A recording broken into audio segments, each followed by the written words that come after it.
So this is a Facebook post by Elizabeth Gilbert. She put out a few years ago that really resonated with me, and it became almost a directive of mine. She writes, most of us at some point in our lives, unless we have done everything perfectly, which is nobody, will have to face a terrible moment in which we realize that we have somehow ended up in the wrong place, or at least in a very bad place. Maybe we will have to admit that we are in the wrong job, or the wrong relationship, with the wrong people around us, living in the wrong neighborhood, acting out on the wrong behavior, using wrong substances, pretending to believe things that we no longer believe, pretending to be something we were never meant to be. This moment of realization is seldom fun. In fact, it's usually terrifying. I call this moment of realization not this. Because sometimes that's all you know at such a moment. All you know is not this. Sometimes that's all you can know. All you know is that some deep life force within you is saying, not this, and it won't be silenced. Your body is saying, not this. Your heart is saying, not this. Your soul is saying, not this. But your brain can't bring itself to say, not this, because that would cause a serious problem. The problem is you don't have a plan B in place. This is the only life you have. This is the only job you have. This is the only spouse you have. This is the only house you have. Your brain says it might not be great, but we have to put up with it because there are no other options. You're not sure how you got here to this place of this, but you sure as hell don't know how to get out. So your brain says, we need to keep putting up with all this because it's all we have. But still, beating like a quiet drum, your body and your heart and your soul keep saying, not this, not this, not this. I think some of the bravest people I've ever met were people who had the courage to say the words, not this, out loud, even before they had an alternative plan. People who walked out of bad situations without knowing if there was a better situation on the horizon. People who looked at life they were in and said, I don't know what my life is supposed to be, but it's not this. And then they just left. Rationally, it's crazy to abandon a perfectly good life, or at least a familiar one, in order to jump into a mystery.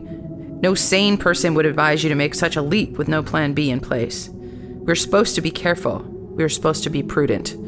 And yet, if you keep ignoring the voices within you that say not this, just because you don't know what to do instead, you may end up stuck in this not this forever.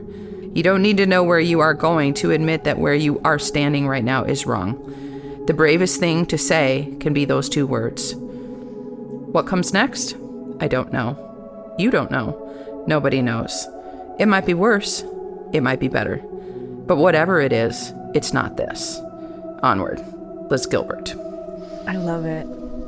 That's been the biggest challenge for me in my life, is being able to honor that and walk away. Hi, I'm Corrin. This podcast is called The Ache, an ode to the existential ache of being human. That still small voice tugging inside every single one of us, prompting us to change, move, grow, become more of our authentic selves. This is conversations with people who dance with the ache. In reflecting on the beautiful title and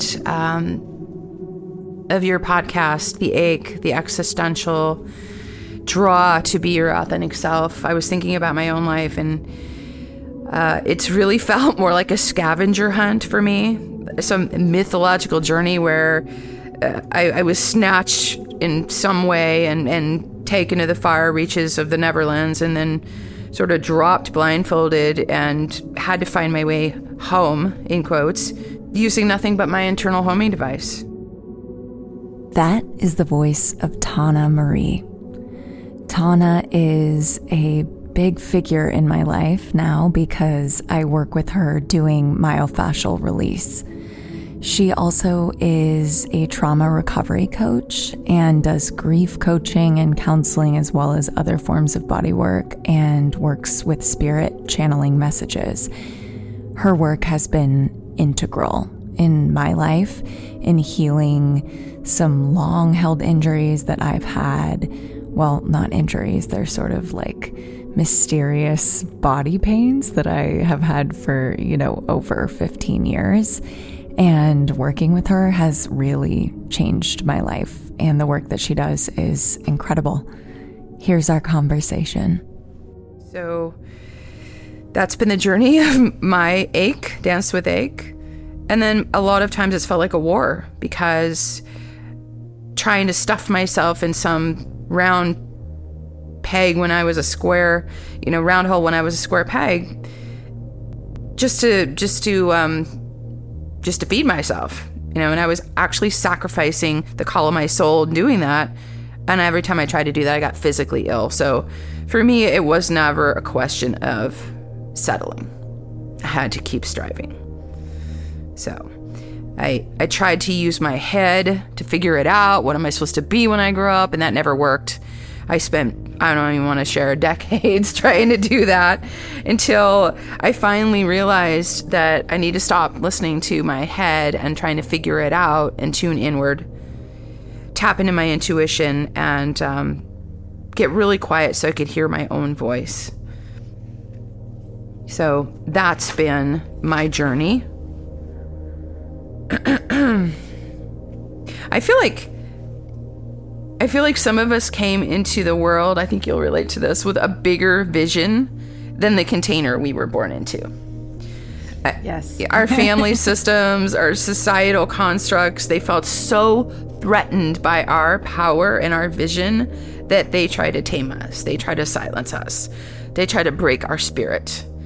So that becomes this obstacle that we need to overcome to answer this call of our soul.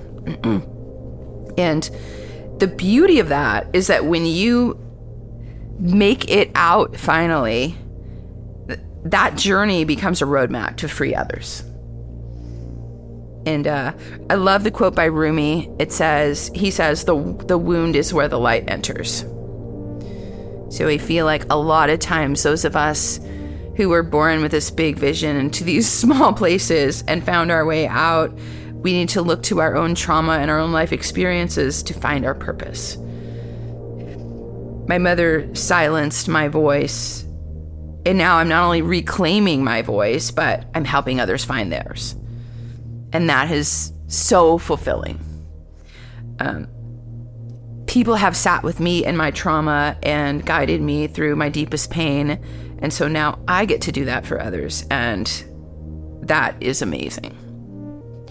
Really, when I stopped listening to the naysayers and my brain and listened to my heart, it became this game of hot, cold. I don't know if you've ever played that game, right? And so it was like Elizabeth Gilbert's this, not this. And I was feeling my way around. Psychology has a terminology now that they call it glimmers. And those are fleeting moments of joy, positive feeling, sense of calm and peace. And really what I started doing years ago was just following those glimmers, or what I call wild hairs. Those things, that you get really excited about, that light up every molecule of your being, and they look ridiculous on paper. And you say them to your friends and your family, and they look at you like, oh no, that's a really, really bad idea. But trying to hold them back is like trying to stop the freight train from coming, right? You're like, it's happening. And so I started following those things. I took a year off and backpacked the entire perimeter of South America and did everything, every adventure. It was amazing. I was working in a perfectly good job at some point in 2019, and some Facebook post came across of a monkey sanctuary in South Africa. And I swear to God, that monkey came across my feed and stole my heart. And I was like, oh, I guess I'm going to go volunteer there. And I found out it was in South Africa. I was like, oh, fuck. But again, couldn't stop it. So I took a leave of absence and went to South Africa to volunteer with monkeys. So that became this thing that I do, running off to follow my soul. But the feeling was that I came back to having to start all over again. And that was, back in another entry-level job. So that didn't work. But along came COVID. And that actually was a complete reset for me in the best possible way. I call it a realignment. I had found my way to doing bodywork, massage, and I was working in a spa. And so that became, I call it the outer rings of the bullseye for me, because I finally was in the right pond as far as what I want to be when I grow up doing, quote, healing work. But I was way on the perimeter of the outer edges. And then the pandemic shut everything down, and I was out of work for 15 months. And at that point, I was like, well, I don't even know if my career is coming back. Pausing indefinitely, so that was definitely that was a scary time. But what I did, which was really amazing, was everything fell off the calendar, everything. And I just went and sat by a tree in the park for hours a day and just tried to find my soul myself. And I had this list of things I miss and things I don't. And I really paid attention to what consistently was on those lists. Hold on. Yeah. The dog's trying to get on the couch. Come on. You can do it. You can do it. You can do it. Oh. He suddenly can't jump on the couch when people are here to lift him up. It's like he doesn't know how to get up. When he's here alone, of course, he can jump up and down. You want to be a part of this conversation. Yes. Okay. Anyway, sorry. So realignment with COVID, everything fell off my schedule, fell off the calendar, and suddenly I just had all this empty space. And I realized that so much of what was in my life was not in alignment with who I was and what I wanted. I maintained this list of things I miss, and honestly, there were 4 things on that list. Like the gym, my Zumba class, right? The jacuzzi at the Y. And then so many things were on the not this list, things that I don't miss, including I was working 2 different jobs in massage. I was working at a hotel in Santa Monica, and I was working at this myofascial release center. And oddly enough, one of them ended up on one list and one ended up on the other. And I decided I was breaking up with everything that was on the not this list, everything that just didn't light me up. So when I did go back 15 months later, I just didn't invite back all those things on that list I didn't miss. And I did end up going back to the myofascial release center.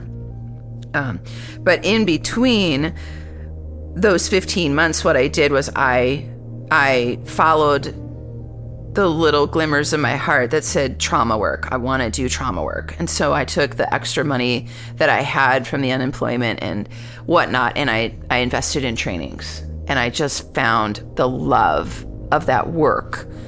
And then when I went back, I put it with my massage, and that ended up being the bullseye of my life's work, right? So that was sort of my journey to that. And really, it all started a year before COVID when I went to a breathwork training. Again, I was doing spa massage, and I walked in and they were just doing this insanely deep, intimate, vulnerable, transformative work. And my heart just ached for that. And I wasn't doing it. I was just wrestling with people's knots in the spa. And I didn't even know the way to that. So I call that year of COVID a universal redirect. And I think at times the universe really does do that. Like way back when I lost my corporate job. What did you do in corporate? I was, everything, but most recently web design, graphic design. Oh, wow. For really toxic, controlling, awful, dysfunctional people. And I know what working for people like that is like. I finally got fired. Like, that's a whole other podcast in itself of all the ways I tried to get myself out of that position. But, and then I was out of work for 2 years, and I lost all my money and ended up moving back in with my cousin in a studio apartment with 4 cats, right? Oh my God.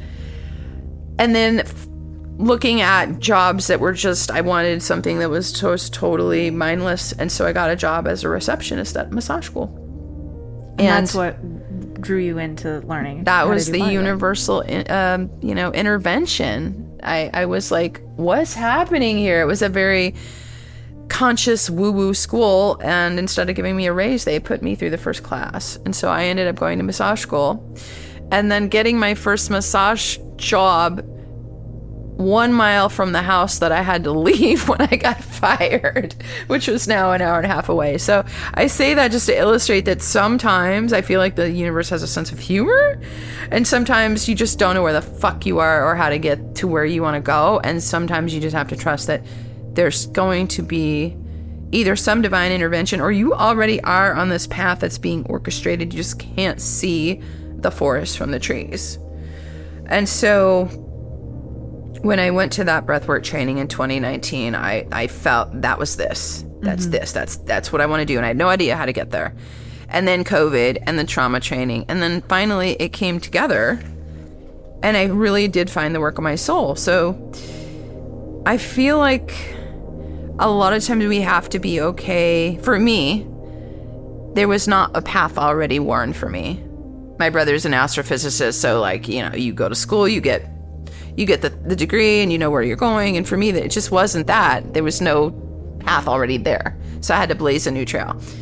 And to do that, you have to dance with uncertainty. Yeah. Brene Brown talks so much about this, and I love her. She says, vulnerability is courage.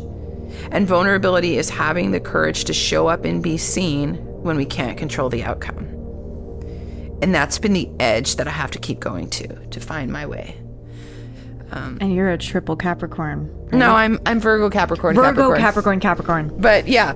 Triple Earth, though. Triple Earth. Back in 2019, now that I'm talking, 2019 was such a pivotal year, but in the moment, this is the point I want to illustrate, I felt so fucking lost. You know, a lot of times when we're in the transformation and it's about to be clear, we feel like we are in a dark closet. And I was sitting in this retreat in Peru, sobbing. I was doing body work, but it wasn't fulfilling. And then we were sitting in this gazebo and there were mountains all around, towering mountains. And I was sobbing and I'm having this conversation with God, spirit, universe, whatever. Like, I can't even take it anymore. Show me what I'm supposed to be doing. And spirit said to me, look around the mountains. They are placeholders, containers, space holders for transformation. That's what you're supposed to be. And I was like, I don't even know what that is. What are you talking about? And they're like, look how still they are. They're serene. They're towering. They hold. They're the foundation of everything. And I'm having this dialogue with the divine and like, no, I don't want to do that.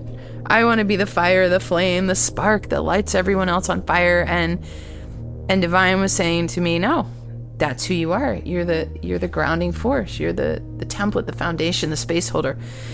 And that's actually the bigger calling than the flame, the fire. And so I really had to just make peace with that. At the moment, I was like, well, F you, that's not going to work for me. Thanks for sharing. But when I look back, that was the wisdom that became my life direction. Yeah. And so now when I do trauma work, people come to me in all stages of their trauma healing, and I can go to the deepest depths of their pain and sit with that because I've been to those places myself, right? So I have made peace with that. And back to that story I just told, I feel like what I have learned in all this is that there's these invisible webs of support that hold us even when we don't see them. And I do really believe that there's some divine orchestration happening. And we are on this path that we may not even see. And sometimes it feels like, I look back at my resume and it looks like a 7-year-old on a sugar rush. Like, it's everywhere and nowhere. But when I look back, there is a thread. And so that becomes a trust issue. Like, gosh, this might look really random, but I'm actually being held and guided. And what is the thread? Like, you think like things just linked together, or was there like a theme? Or I think it's different for every person. For me, I really just needed to make a difference. And I started out as a band director, a music major. I wanted to be a psychologist. My parents nixed that idea right off the bat. And so I did a lot That's wild. That seems like your parents would love that or something. They didn't think it was a path to money, but whatever. Again, another whole podcast about that, growing up in the rural cornfields of Illinois and ending up here in the, California doing this work. But I did a lot of volunteer work, a lot of humanitarian work. And for me, that was a thread of making a difference. I ended up doing toxic entry-level jobs for survival, but then I would run off on my own time and go volunteer with monkeys or something. So that was the through line for me, was really doing work that was passionate to me and made a difference. So you never know where this path is going to lead. And the last thing I want to share is that I had this dream of being an actress from the, age of 8, 9, 10. And I grew up in the rural Illinois cornfields in a really dysfunctional family. TV was my coping, was my escape. And I used to record scenes on the television, this audio record them and play them in my room at night. And just when I couldn't get through the day, I would play these scenes back and I would pretend to be an actress, a character in my life. So it was really that and music were the two things, and pets, that got me through. I never got any encouragement on that dream. It just got shut down and shut down and shut down. And when I came to California at the age of 27, really that was the driving force. I want to be in the industry. I want to be an actress. And I can't say that I ever really went after it, but I tried here and there. And again, I just got shut down until I finally gave up on it. And recently I was working with a somatic coach, and he said, we were talking about partnership, and he said something like, well, are you living the true life that you want to attract the partner into? And I was like, oh shit, there's this thing. And so I decided to give it one more shot. And now I ended up in an acting class at Glendale Community College, and I ended up finding my joy. And what came out of that was I just got cast in a play for next semester called The Women of Lockerbie, and it's the role of my dreams of my lifetime. I get to play this Scottish woman who just sprouts poetic words of wisdom and about grief and loss, and it's so the embodiment of everything I've done through my journey with grief and loss, through my dad's death and all that. So you never know where you're going to end up when you follow that ache. Yes, and I can't wait to see the play. I definitely can't wait for you to see it. Interrupting the conversation to tell you that I did see Tana's play. It was called The Women of Lockerbie, and it was really touching. I cried a lot. It was beautiful. So here's my recommendation to go watch community theater if you have the chance. I was wondering if you would talk a little bit about the work that you do. Obviously, I'm familiar with some of the work that you do because I do the myofascial release work with you. And a lot of that is releasing the emotions that are held in the body. I know about this. You know about this. We're very, very familiar with this. But I think there's a lot of people that don't even know what MFR is and also don't even know about like books like The Body Keeps the Score or anything like that, where it's like, hey, your emotions get stuck in your body. So I was wondering if you would talk a little bit about, and you can talk about your trauma coaching too if you want. I was just wondering if you would, enlighten us. Sure. I will talk a little bit about, in general, what MFR is, myofascial release, and trauma work. And I will say that what I do in my work specifically is very, customized. I bring my own take on everything. So myofascial release is a bodywork technique that involves gentle stretching, holds, with the premise being when we have posture patterns, falls, trauma, the tissues get reorganized, almost like when you you have a run in a sweater and there's a pull that happens. So we're realigning the tissues so that the fascia, which is a covering over the muscles, can move, can loosen, and the muscles underneath them can move. So that's the general premise of myofascial release. It involves a lot of static holds that unlike a traditional massage where you're moving, you're wrestling the knots, it's really organizing the fascia, the tissue, to get deep into the body, into the nervous system. So what I bring on top of that is training in somatic experiencing, breath work, somatic. I worked with Kathy Kane's somatic trauma release for therapists. And you mentioned the book, The Body Keeps the Score. So Bessel van der Kolk has a theory that trauma lives in your body. Our body is a living map of everything we've experienced. So we do have storage places of trauma, our stories. Our nervous system organizes from our lived experience. I don't know if I'm explaining this right. No, it makes sense. So our body becomes this map of what's happened to us. And we have stories, we have beliefs, we have patterning and fear, we have posture. It's all comes together into this living, breathing sort of legacy of what's happened to us. And my work addresses these patterns in the nervous system and the body. Does that make any sense? Makes sense to me. Yes. Because you're combining like something that I think, because MFR spans like, it can be like a sports massage thing that people aren't necessarily connecting to the emotions. Right. But the way that you do it, and then I have another friend that practices it similar to you, where his focus also is like, what's coming up for you emotionally. Right. Okay, let's lean into that as we're stretching the body and make that connection. Right. Like I said, I came back to the Myofascial Release Center and I started doing myofascial release as a foundation, a template, which works really well because myofascial release, we're static a lot of times. We're holding things. And while we're there, I might uncover something and there might feel like some energy or some restriction, or the body might curl into a pattern. I'm like, that's a great place for inquiry. What are we running into? Are we running into your chest caving in because you felt afraid your whole life? Are you does the arm start to move because you didn't get a chance to express a fight response, something you wanted to push away? So these are the nuances that I follow, and that's where I bring the other somatic training.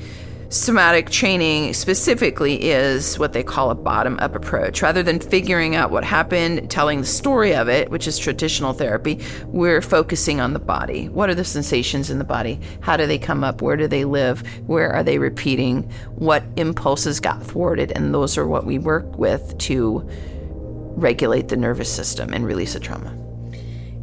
It is incredible. I mean, I've had obviously like amazing transformation working with you with my arm issue, which I've never mentioned it on the podcast, so I'll mention it now, but I've had sort of like I don't know what you would call it, but my arm has just like had restrictions and been in pain for like basically since I was 15. Mm-hmm. And then working with you, there's been all these different things where, you're working on my arm and I'm having in my shoulder or even a different part of my body, but it's like all connected through the fascia. You're working there and I'm having, memories come to mind. I'm having things come very viscerally into my mind as you're moving that tissue.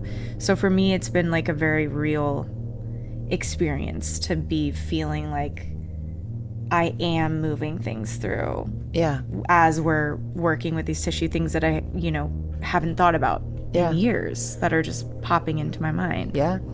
And really weird things too. Like I remember once when we were like working with my leg, I think trying to work on something with like the hip. I'm not sure what we were doing, but you were like asking me to like push with my foot. Yeah. And I felt, all these memories and like intense feelings, and I couldn't even like push with my foot. Yeah. I was just like, I can't. Like everything inside me came up and was like, I can't do it. Yeah. Like, and you were like, yeah, you can do it. Like, just push with your foot. Yeah.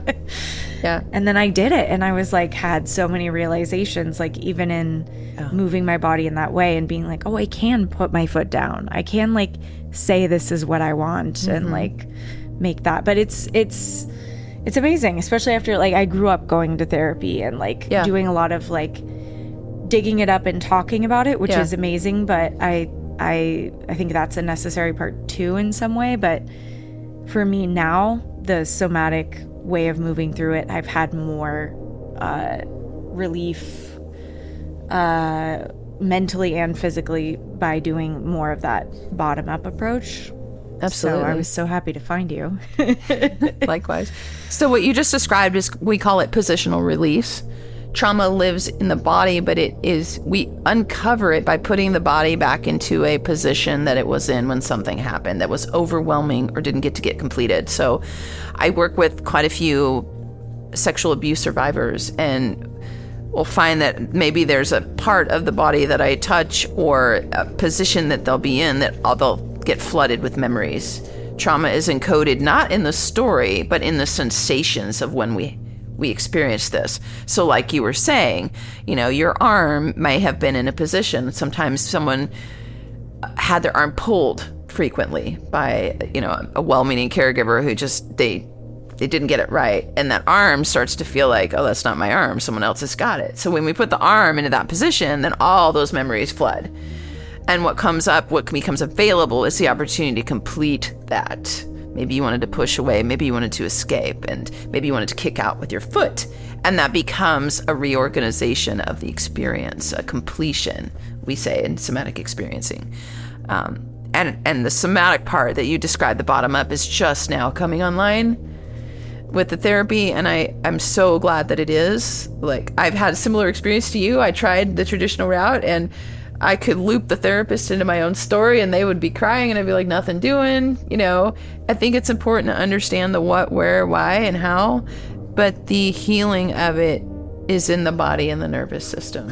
And that is what you need to access to reorganize. A little bit about my background. I'm probably older than some of your other interviewees, but I grew up in a cornfield in Illinois. Younger than some of them, too. Okay. I think. Good to hear. Cornfield in Illinois, in rural Illinois, to, let's just say, not the most progressive crowd of people. My parents were very conservative, very old school. And finding my way here was such a journey. But I think I just want to reemphasize the point that sometimes we're really so far from where we need to be, and the ache is just finding our way home. Right? Yes. Yeah. And when I was talking to the tree, I'll say during COVID, because I went outside every day and looked at this tree in the park. It became my tree of wisdom. And I was developing this relationship with what I call spirit, and I do channel, but it's always most challenging to channel for myself. But that was what I was doing, and spirit was saying to me, this is a time of reorganization, COVID, where the rise of the divine feminine is happening, and my place is to hold the door and to help people find their way. And I feel like on a large scale that's amplifying now in our time. It's really time for women to step into their power. I'm excited for that. Right. We've never seen anything like that. We've seen women in their power, obviously, but it's been collectively, though. Yeah, collectively, Yeah. it's been the patriarchal structures for a long time. I'm very into that. Yeah. So. Yeah, and I feel like we need to come together as a tribe like we never have, and everyone plays a different role, right? With the fights that are showing themselves now, I'm really clear that my way is to take care of the people who are on the front lines fighting. And so maybe there's a different place for everyone to be. And that's part of the soul journey, is finding where David Kessler, he talks about grief. What's your lane? And stay in it. Right? I always think about that too with everybody, especially on social media, can be such pressure socially to respond in the same way as everyone else. Hey, post this or do this. And I've always been kind of like, oh, I really appreciate and love, that certain people are drawn to I'm gonna be the one that posts and keeps everybody informed or does this, and that's never been my way personally. And every time I've tried to push myself into that lane, it takes energy away from what I'm actually really good at, which is exactly having the one-on-one conversations with people and holding space for people and creating shifts, I think, energetically by being a very open and non-judgmental space. And that's where I feel I can make the most difference. person to person, Yeah. individual to individual. I'm not very good at like get on the megaphone. Yeah. Unless I'm on set and people are ready to listen to me, and Right. that's a different story. Yeah. But if I'm just shouting into the void and nobody hears me, I've always done better with that person to person. So I think about this a lot, and I try to soothe myself and other friends if they're like, like everybody's saying I should be doing X, but I really, the should motivation, but it can be really strong. There can be like a lot of pressure, like especially if people are saying things like, oh, if you're not doing this, it means this about your character. Totally. And that is, I think that part can be the hardest, is like the storytelling of like creating meaning, locking that meaning onto a certain action and saying this means that about you or your political views or whatever. So you just touched on something that's really passionate for me too, and that is we all have our zones of genius, and they're different. There's this quiz that you can see how extroverted you are, introverted, and I'm 92% introverted. Like, that means you have to come to my house with a crane to get me out, right? It's just not going to happen. So I am not the one who is walking around connecting people and oh, hey, have you met? So I'm in my house, right? I have friends, I call them pollinators. They are like the bees. They connect everyone, and they know everyone, and that's their genius. I'm exhausted by that. That's not my jam. But I'm a space holder. That is my jam, right? So finding that thing that suits your personality, your soul, is really important. I was going to say something else about that. I totally lost my train of thought. It's okay. Your zone of genius. We were talking about shoulds and like the stories that happen about like, this is how you have to do something to like be a good person, or and there's this trend, I'll just call it pussy power. Pussy power. I know it's well intended. It's supposed to be empowering. That came on the scene a few other years ago. It's like, I'm gonna run my business through my pussy, and like, tell me if this is too crass. No, I love it. I think so, but I've just been really repulsed by that the whole time, because it's very masculine.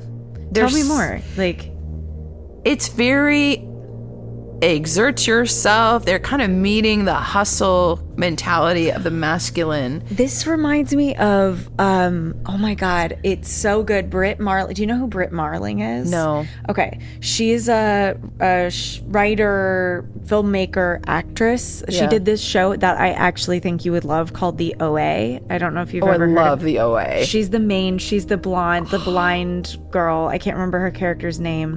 She's The OA. Yeah. I got to tell you, side note, my dad, when he was alive, he ended up at Christmas one time and binge watching the OA, and I have no self-restraint, right? So thank God it was only 4 or 5 episodes. So it's like 2 a.m, and they have this genius ability to cut it off right where you cannot stand to not see the next episode. So it's 2 a.m. We've already been watched this for hours, and we look at each other like, one more. Oh shit. And then we're like, okay, do you want to make the popcorn or do I?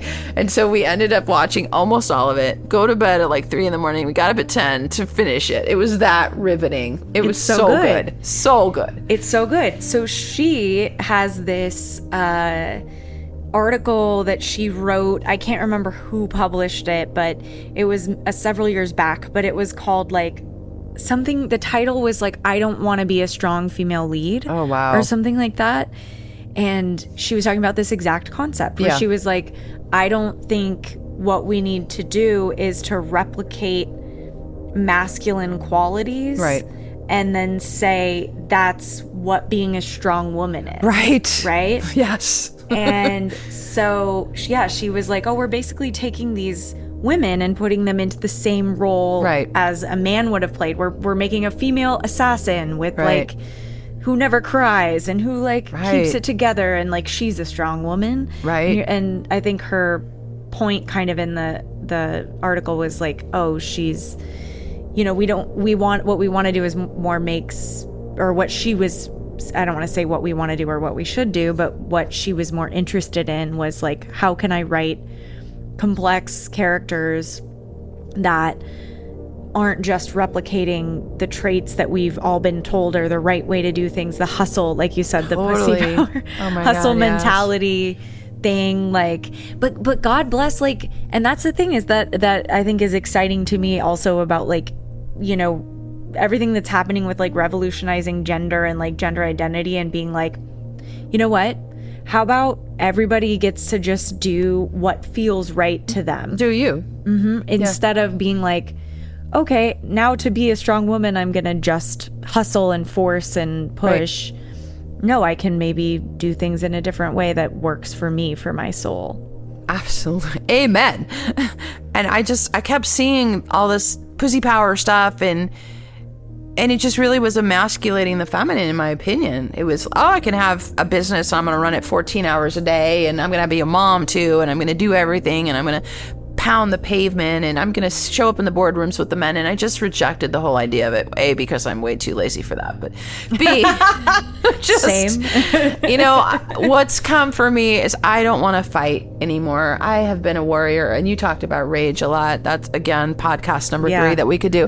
But I just don't want to fight anymore, and it doesn't serve me to have that intensity. What I want to do is soften, and that's what I hope that is coming.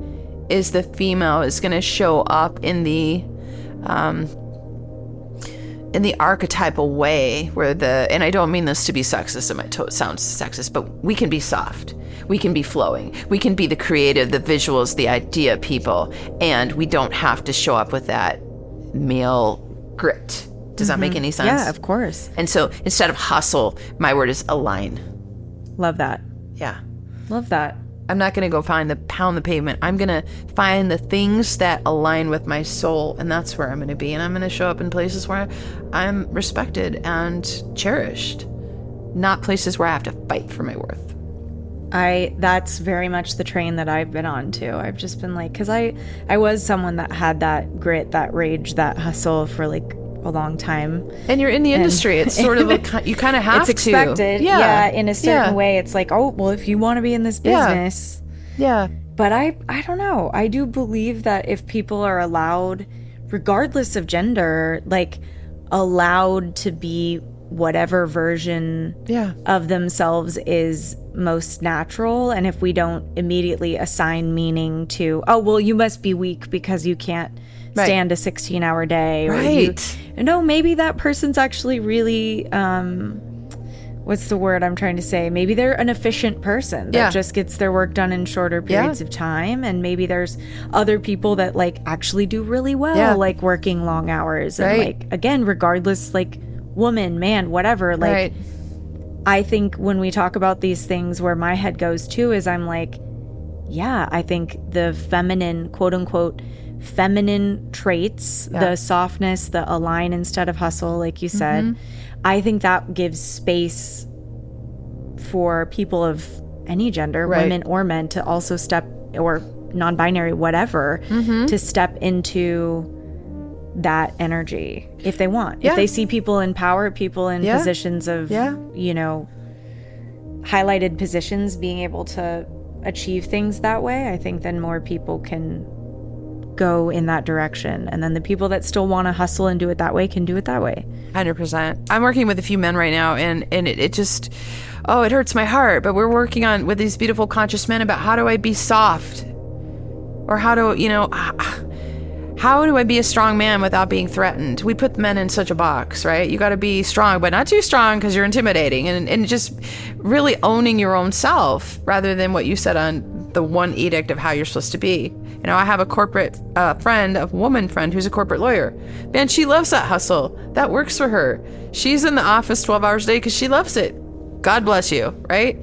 Not my path. So, like, for me, it feels like incarceration of my soul if I have to sit in a chair for 8 hours a day. So same. I really love the idea that you just said of like, to each your own. Find what lights you up and then do that. Yeah. Fuck yeah. Yeah. Because I truly believe, and thank God you found what lights you up and you're doing it, because you're changing my life. Working with you is changing my body. It's changing my day-to-day life, like, entirely, because I've lived with this chronic pain for so many years, and then now here I am not in pain every day.